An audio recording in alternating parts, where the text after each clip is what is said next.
नमस्कार, प्राइम समाचारमा स्वागत छ। म सुषमा श्रेष्ठ। सुरु गरौं अहिलेसम्मका प्रमुख समाचारबाट। प्रधान न्यायाधीश राणाले राजीनामा नदिए देशभर आन्दोलन चर्काउने नेपाल बार एसोसिएसनको घोषणा। अदालतमा राजनीतिक हस्तक्षेप भएको ठहर। एमाले अध्यक्ष ओलीद्वारा संसद पुनर्स्थापनाको आदेश दिने सबै न्यायाधीशलाई राजीनामा दिन सुझाव। अदालतमा तमासाको थलो नबनाउन चेतावनी। राजकीय हैसियत त्याग गरेर जापानकी राजकुमारी माकोद्वारा आफ्ना प्रेमीसँग विवाह। सर्वसाधारण नागरिकसँग बिहे गरेपछि शाही पदवी गुम्यो।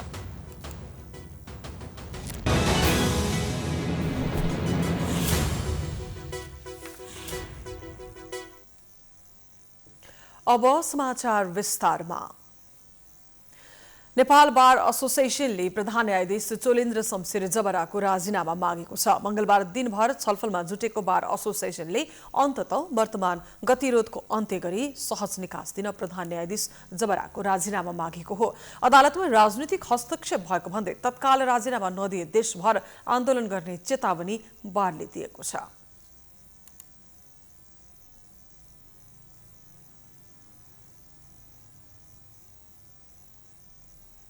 प्रधान न्यायाधीशज्यू समक्ष सर्वोच्च अदालतका सबै न्यायाधीशहरू, मान्य न्यायाधीशज्यूहरू र नेपाल बार एसोसिएसनका हामी पदाधिकारी सदस्यज्यूहरू समेत भएर यो प्रतिवेदन कार्यान्वयन गर्ने सन्दर्भमा कहाँ अप्ठ्याराहरू परेका छन्, कहाँ असन्तुष्टिहरू छन्, के कारणले गर्दा त्यसलाई कार्यान्वयनमा छिटो कार्यान्वयनमा ल्याउन नचाहिएको हो, यस विषयमा छलफल गर्ने भनेर 2078 साल कार्तिक 7 गते सामान्य प्रधान न्यायाधीशज्यू समक्ष हामीले भेटेर उहाँसँग कुरा गर्दा 7 गतेका लागि के अरे 8 गतेका लागि फुलकोट बैठक पनि उहाँले बोलाउनु भयो, तर फुलकोट बैठक बस्न सकेन।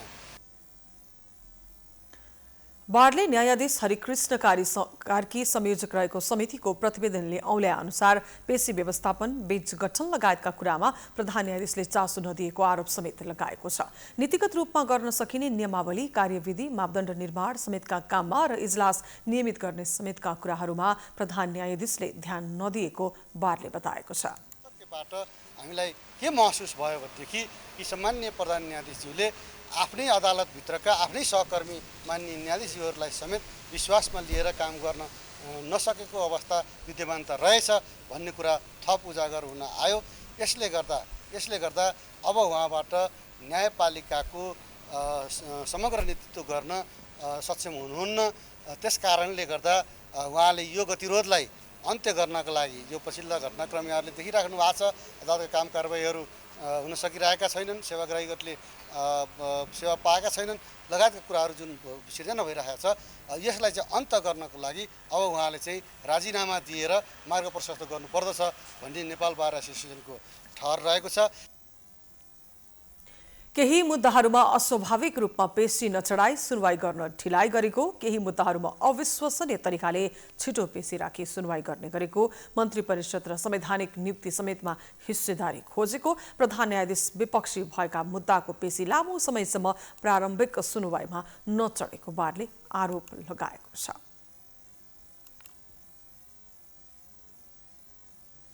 सर्वोच्च अदालतमा प्रधान न्यायाधीश र न्यायाधीश बीचको झमेलाका कारण अन्यायमा परेर न्याय माग्न अदालतको ढोकामा आएका सेवाग्राही झन ठूलो समस्यामा परेका छन्। 2 दिनसम्म इजलास बस्न नसक्दा उनीहरूले आन्दोलन समेत गरेका छन्।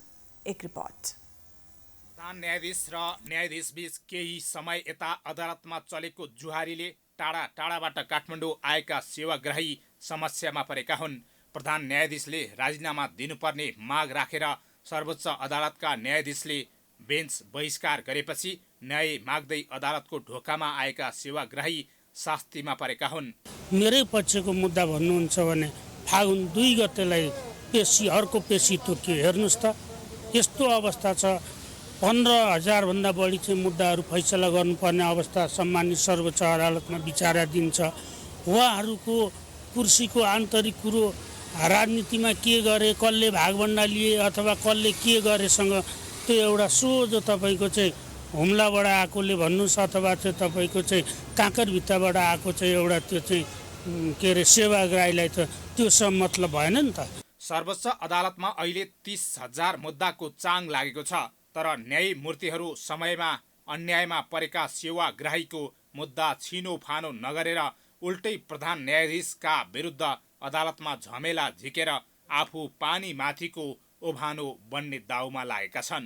3 वर्षदेखि आउँदैछु यहाँ, आयो मुद्दा हुँदैन, जहिले स्थगित हुन्छ, कहिले यो अदालतको कारणले के हुन्छ, धेरै परेशानी भोग्नु परेछ। अब म के सोच्छु कि यो मुद्दा टुङ्गो लागोस्, जो होस् जहाँ जाओस् टुङ्गो लाग्नु पर्यो। धेरै पीडा भइसकेछ, आर्थिक पनि नोक्सान हुन्छ, मानसिक टेन्सन पनि हुन्छ। यो अदालत बिजुकै छ, यसले के थाहा पाए थाहै लाग्दैन।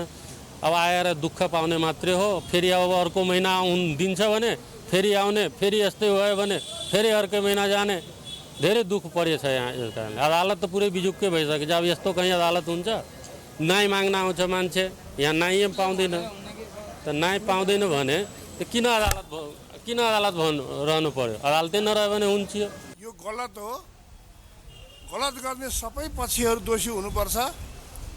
ट्रेड युनियन जस्तो अदालतलाई बनाउन पाइँदैन। प्रधान न्यायाधीश र न्यायाधीश बीचको जुहारी कहिले सकिन्छ र सेवाग्राहीले न्याय पाउँछन् भन्ने विषय अहिले आम चासो बनेको छ। यसको निकास तत्काल हुन नसक्ने हो भने हाम्रो न्याय प्रणालीको विषयमा आम जनताले नकारात्मक धारणा बनाउन सक्छन्। यतातिर न्यायमूर्तिहरू सचेत बन्ने कि?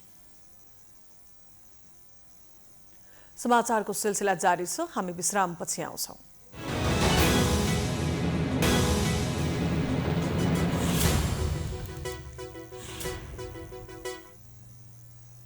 विश्रामपछि स्वागत छ। अब बाँकी समाचार। नेकपा एमालेका अध्यक्ष केपी शर्मा ओलीले अहिलेको गठबन्धनको पञ्चरङ्गी सरकारले 3.5 वर्ष लगाएर आफूलाई प्रतिपक्षमा धकेलेको आरोप लगाएका छन्। अध्यक्ष ओलीले वर्तमान सरकारले 3 महिनासम्म कुनै राम्रो काम गर्न नसकेको र भविष्यमा पनि नगर्ने ठोक्वा गरेका हुन्। एक रिपोर्ट। पार्टी केन्द्रीय कार्यालयबाट नेकपा एमालेको 10औं महाधिवेशन अन्तर्गत स्थानीय तहको नगरपालिका, गाउँपालिका साथै इलाका अधिवेशनको भर्चुअल माध्यमबाट उद्घाटन गर्ने क्रममा नेकपा एमालेका अध्यक्ष केपी शर्मा ओलीले सरकारले केही काम गर्न नसकेको आरोप लगाएका हुन्।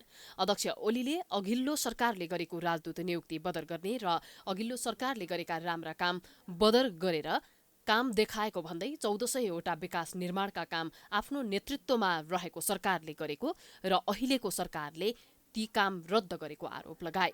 अहिलेको यो पञ्चरङ्गी सरकार, गठबन्धनवाला सरकार तत्काल राजदूत फिर्ता गरिएको छ। केही काम गर्न नसक्ने राजदूत फिर्ता गर्न सक्ने, केही काम गर्न नसक्ने आफ्ना मान्छे भर्ती गर्न सक्ने, एकैचोटि 1400 बाटाहरू बनाउन सक्दिनँ भनेर ह्यान्डसअप गरेर कट्टा गर्ने ती आयोजनाहरू रद्द गर्ने अनि कर्मचारी आतङ्क, सरुवा आतङ्क, धाक धक्कु बढुवा गर्दिन, यो गर्दिन आदि कुरा। अध्यक्ष ओलीले राज्यको कानूनको दुरुपयोग गरेर पञ्चरङ्गी सरकारले देशभरि नेकपा एमालेको कार्यकर्ता भएकै कारण स्रोत साधन र कानूनको दुरुपयोग गरी दुःख पीडा दिएको, लोकतन्त्रको सामान्य मूल्य मान्यताको पनि पालना नभएको जिकिर गरे। यसैगरी अध्यक्ष ओलीले सर्वोच्च अदालतका प्रधान न्यायाधीश सहित संवैधानिक इजलासमा 5 जना न्यायाधीशले न्यायालयलाई विवादित र दूषित हुनबाट बचाउन राजीनामा गर्न आग्रह गरेका छन्। म आज यस पालिका र इलाका अधिवेशनमा सरिक भइरहनुभएका देशभरिका तमाम कार्यकर्ता कमरेडहरूलाई भन्न चाहन्छु, अब हामी चुनावतर्फ जाँदैछौँ। तिनै तहका चुनावतर्फ, मिति कुन कुन हुने हो त्यो आफ्नो ठाउँमा छ, छोड्ने जहिले होला चुनाव, हामी चुनावतर्फ जाँदैछौँ। अध्यक्ष ओलीले प्रतिनिधि सभाका सभामुखले निष्पक्ष भूमिका खेल्न नसकेको, एमालेका विरुद्ध षड्यन्त्र मात्र गरेको तितो पनि पोखे। ओलीले प्रतिनिधि सभा 3 वर्षदेखि विधेयकहरू अड्किरहेको अवस्थामा रहेको भन्दै प्रतिनिधि सभाले कुनै पनि काम गर्न नसकेर असफल भएकाले अबको निकास भनेको 3 तहकै निर्वाचन मात्र भएको दावी गरे। सरकार त सम्पूर्ण रूपमा असफल भएको छ।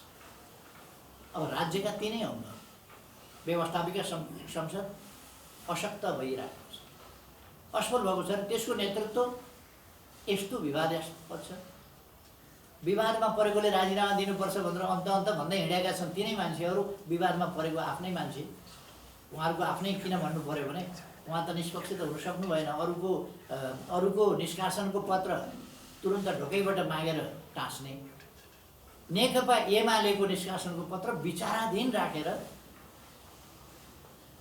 निर्वाचन आयोगलाई नेकपा एमालेका विरुद्धका गतिविधि गर्नका लागि सजिलो बनाइदिने।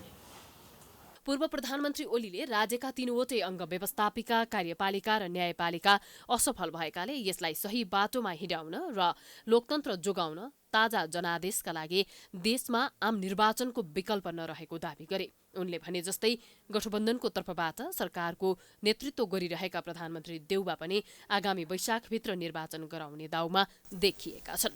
क्यामेरामा अमृत भट्टका साथ हरिशरण तिमल सिन्हाको रिपोर्ट। समाचारको सिलसिला अझै जारी छ, हामी विश्राम पछि आउँछौं। बाँकी समाचारको साथमा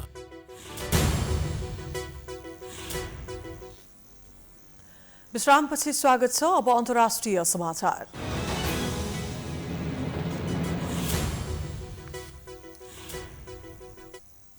राजकीय हैसियत त्याग गरेर जापानकी राजकुमारीले आफ्नो प्रेमीसँग विवाह गरेकी छन्।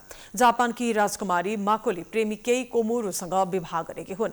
सर्वसाधारण नागरिकसँग बिहे गरेपछि उनको शाही पदवी गुमेको छ। कोमोरो र माकोले कलेजमा सँगै पढ्ने गर्थे। जापानको कानुन अनुसार जनतासँग विवाह गर्दा राजपरिवारका महिला सदस्यको शाही हैसियत गुम्छ, तर पुरुष सदस्यको हकमा भने त्यसो हुँदैन।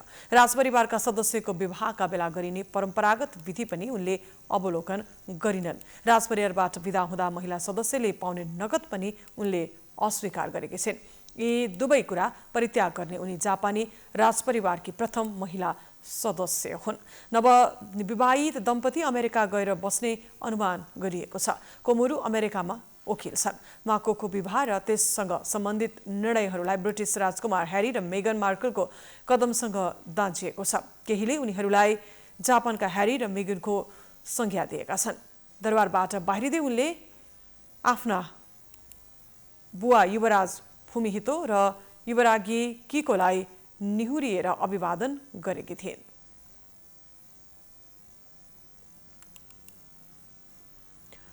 अब खेलकुद समाचार।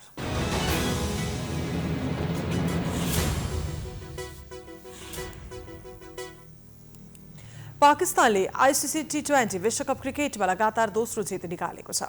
को अन्त्यमा आइपुगेका छौं। जाँदा जाँदै प्रमुख समाचार पुनः एकपटक। प्रधान न्यायाधीश राणाले राजीनामा नदिए देशभर आन्दोलन चर्काउने नेपाल बार एसोसिएसनको घोषणा। अदालतमा राजनीतिक हस्तक्षेप भएको ठहर। एमाले अध्यक्ष ओलीद्वारा संसद पुनर्स्थापनाको आदेश दिने सबै न्यायाधीशलाई राजीनामा दिन सुझाव। अदालतमा तमासाको थलो नबनाउन चेतावनी। राजकीय हैसियत त्याग गरेकी जापानकी राजकुमारी माकोद्वारा आफ्ना प्रेमीसँग विवाह। सर्वसाधारण नागरिकसँग बिहे गरेपछि शाही पदवी गुम्यो।